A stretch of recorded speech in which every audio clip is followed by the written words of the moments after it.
Well, we're bringing in lesson 1 again. Guess what? We've got now a question here which requires us to develop a systems of equations. So like I said in the first podcast that we did in this unit, best thing you can do here is read through the question several times and figure out what's being asked for. So let's go. The receipts from 550 people attending a play were that amount of money. So wait a second.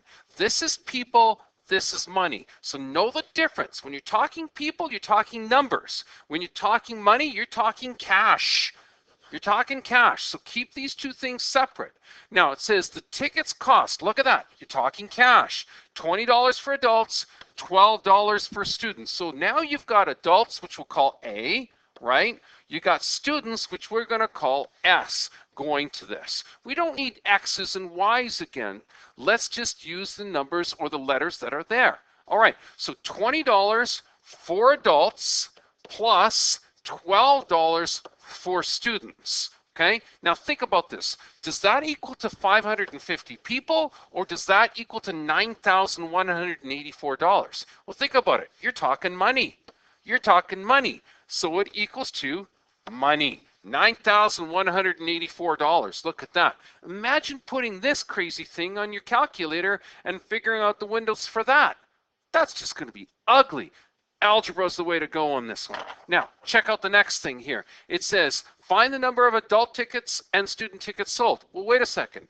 Together, there are 550 people. Isn't that adults plus students work out to be 550?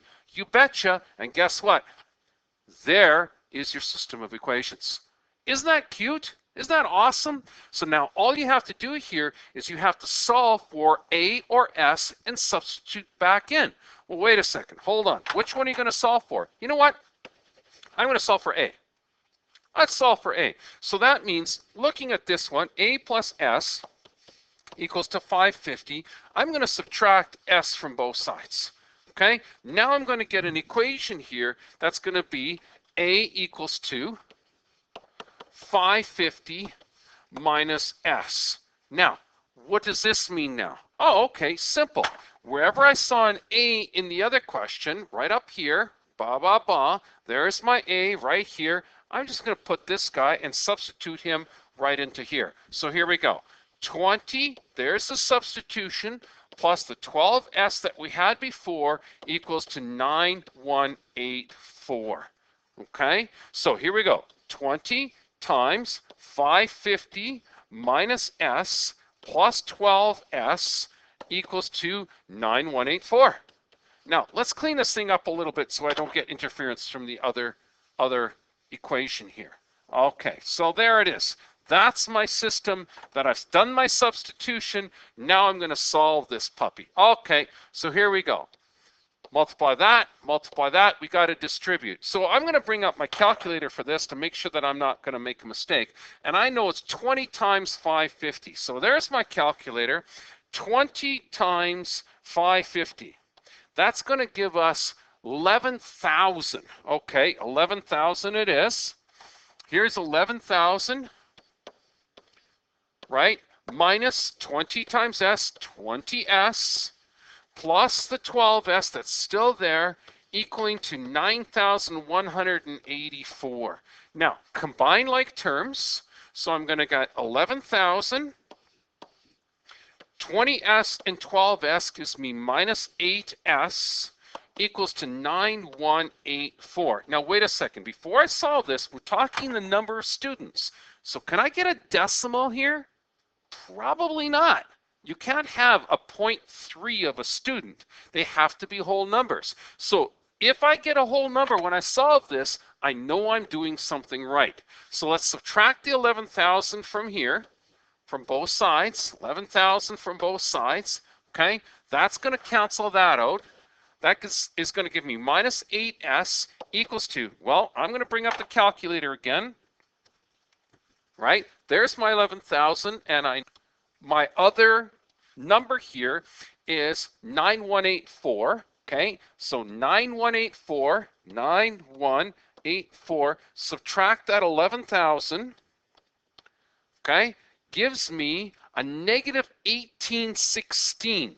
Yikes, a negative 1816. But wait, I'm dividing by a negative. I'm dividing by negative 8.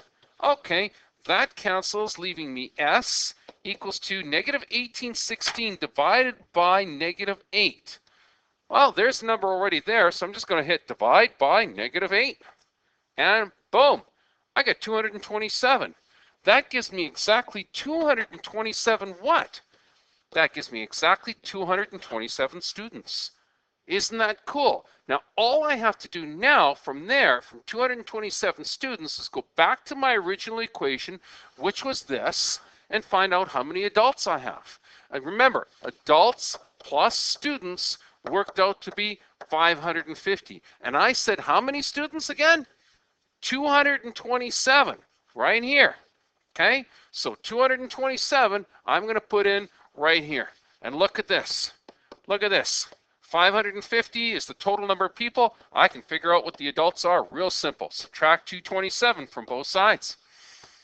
227 from both sides. That cancels. Adults equals to 550 minus 227. So 550 minus 227 works out to be a total of 323 adults came to that play. So 323 adults. Now, I know what you're saying. Should we put this as a coordinate? No.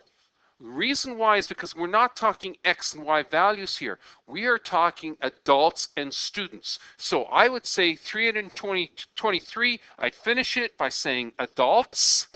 And I said 227, I would finish this by saying students, okay?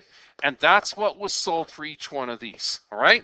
Now, if this question asked you how much was spent or how much money did you collect from adults and how much money did you collect from students, it'd be very simple. $20 for adults, multiply this number by 20. $12 for students, multiply this number by 12, and you get the value of 20 times the adults, which is, let's clean this up here, hold on. Let's clean that up. Boom, I need the space. 20 times the adults, and the adults were 323, right? And $12 for students, and the students were 227. Let's multiply those two numbers out. Let's see what we get. Okay, so the adults, oh, sorry, yeah, there's the adults. Times, what were the adults again?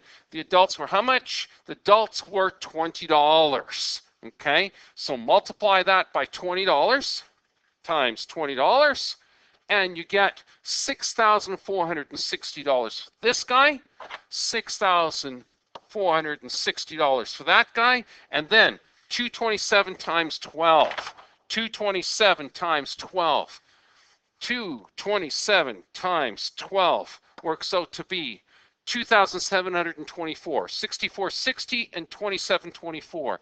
6460 and 2724. You add those together and you'll end up with, guess what? There's the 4. There's the 8. 7 and 4 makes 11. There's the 9,184 that we said we started with. So it's an excellent question that you can always go back and double check to make sure you get right numbers. Also, remember your domain and range. You're talking about adults and students, you're talking even numbers. So if you get a decimal for something like that, you know you've done something wrong, go back to the question and figure out what you did wrong so you get the right answer.